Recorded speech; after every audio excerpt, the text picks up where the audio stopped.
Hi friends, Sunitha kitchen and గార్డెన్కి స్వాగతం అండి. ఫ్రెండ్స్, ఈరోజు అయితే నేను మీకు నోరూరించే కొత్త ఆవకాయ పచ్చడి సింపుల్గా ఎలా ప్రిపేర్ చేసుకోవాలో చెప్తానండి. టేస్ట్ అయితే చాలా బాగుంటుంది. ఇప్పుడైతే మనకి పచ్చళ్ళ సీజన్ కదా ఫ్రెండ్స్, మరి సింపుల్గా ప్రిపేర్ చేసుకోవడం ఎలాగో చెప్తానండి. పక్కా కొలతలతో మీరు కూడా ప్రిపేర్ చేసుకోండి. ముందైతే మనం మామిడికాయని నీచుకులు తీసి వాటర్లో ఒక గంట అయినా ఉంచాలి ఫ్రెండ్స్. తర్వాత తీసి శుభ్రంగా తుడిచి పొడిగట్టతో ఏమీ లేకుండా ముక్కలు కట్ చేసుకొని అందులో ఉన్న జీడి అన్నీ తీసేయాలి ఫ్రెండ్స్. నేనైతే ప్యాకెట్ కారం వాడుతున్నాను, మీరు మీకు నచ్చిన ప్యాకెట్ కారం. గార్డెన్కి స్వాగతం అండి. ఫ్రెండ్స్, ఈరోజు అయితే నేను మీకు ఆవకాయ సింపుల్గా ఎలా ప్రిపేర్ చేసుకోవాలో చెప్తానండి. కావాల్సిన పదార్థాలు: పచ్చి మామిడికాయ ముక్కలండి, శుభ్రం చేసుకుని ఉప్పు, కారం, ఆవాలు, మెంతులు పొడి చేసుకున్నానండి, వెల్లుల్లిపాయలు, ఆయిల్. ఇప్పుడైతే ప్రిపేర్ చేసుకుందామండి. మ్యాంగోస్ని శుభ్రంగా కడిగేసి నేను ఇలాగా ఇందులో ఉన్నదంతా కూడా తీసేసానండి.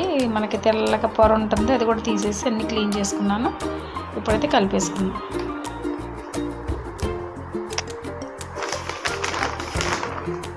డబ్బాతో కొలుస్తున్నానండి.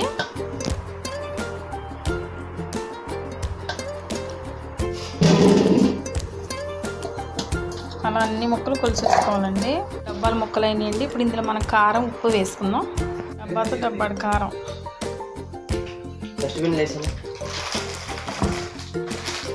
ఫ్రెండ్స్, ఎప్పుడు మనం సాల్ట్ అయితే ఫుల్గా వేయకూడదు, కొంచెం తగ్గించానండి నేను. మనం కాల్చినప్పుడు 3వ రోజు వేసుకోవచ్చు. ఇప్పుడు ఆవపిండి, మెంతిపిండి, వెల్లుల్లి గర్పాలు కొన్ని ఇలా వేసుకోవాలి, కొన్ని కొంచెం చితక్కొట్టి వేసుకోవాలండి. ఇన్ని కూడా మనం బాగా మిక్స్ చేసుకోవాలి. ఆయిల్ కూడా వేసుకుందాం ఫ్రెండ్స్. కొన్ని వెల్లుల్లిపాయలు దంచి వేస్తున్నానండి. ఫ్లేవర్ బాగుంటుంది ఫ్రెండ్స్. కలపకముందే మంచి స్మెల్ అయితే వచ్చేస్తుంది. ఇప్పుడైతే మనం బాగా మిక్స్ చేసుకుందాం. ఆయిల్ కూడా వేసుకుందాం. బాగా మనం అయితే మిక్స్ చేసుకోవాలండి. ఇలా బాగా కలిపేసుకుని ఆయిల్ కూడా వేసుకోవాలన్నమాట అండి. మనం ముక్కలన్నిటికి బాగా పట్టించాలండి ఆయిల్ని. అంతే ఫ్రెండ్స్. ఇప్పుడైతే ఇలా కలిపేసుకోవాలి. కలిపేసి మనం ఒక టిన్నులో కానీ, జాడీలో కానీ, డబ్బాల్లో కానీ స్టోర్ చేసుకోవాలండి. తడి లేకుండా చూసుకోవాలి. 3వ రోజు మళ్ళీ కలుపుకొని ఉప్పు, కారం సరిపోయినైతే చూసుకుంటే ఎంత కమ్మగా ఉండే ఆవకాయ పచ్చడి అయితే మనకి సింపుల్గా రెడీ అయిపోతుంది ఫ్రెండ్స్.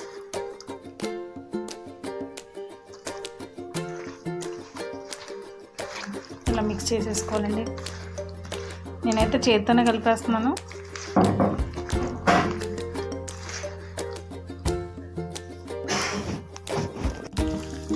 అంతే, ఇలా వేసేసుకోవాలండి. అంతే ఫ్రెండ్స్, ఎంతో టేస్టీగా రుచిగా ఉండే ఆవకాయ పచ్చడి రెడీ అయిపోయిందండి. వేడి అన్నంలో నెయ్యి, ఆవకాయ పచ్చడి వేసుకొని ఒక ఆమ్లెట్ వేసుకొని తినొచ్చు. క్యారేజీ బాక్స్లో వేసుకోవచ్చండి. టిఫిన్స్లో వేసుకొని తినొచ్చు. చాలా టేస్ట్ అయితే ఉంటుంది కదా ఫ్రెండ్స్. కొత్త ఆవకాయ అంటే ఇష్టం లేని వాళ్ళు ఎవరు ఉంటారు? మరి ఇంకెందుకు కలిసి మీరు కూడా ప్రిపేర్ చేసుకొని తిని ఎలా ఉందో చెప్పండి ఫ్రెండ్స్. ఈ వీడియో నచ్చితే తప్పకుండా లైక్ చేయండి. నా ఛానల్ సబ్స్క్రైబ్ చేసుకోండి. మీ ఫ్రెండ్స్కి కూడా తప్పకుండా షేర్ చేయండి. ఆవకాయ కలిపేసుకొని ముద్దపప్పు, ఆవకాయ లాగించేసేయండి. నెయ్యి వేసుకుంటే సూపర్ టేస్ట్.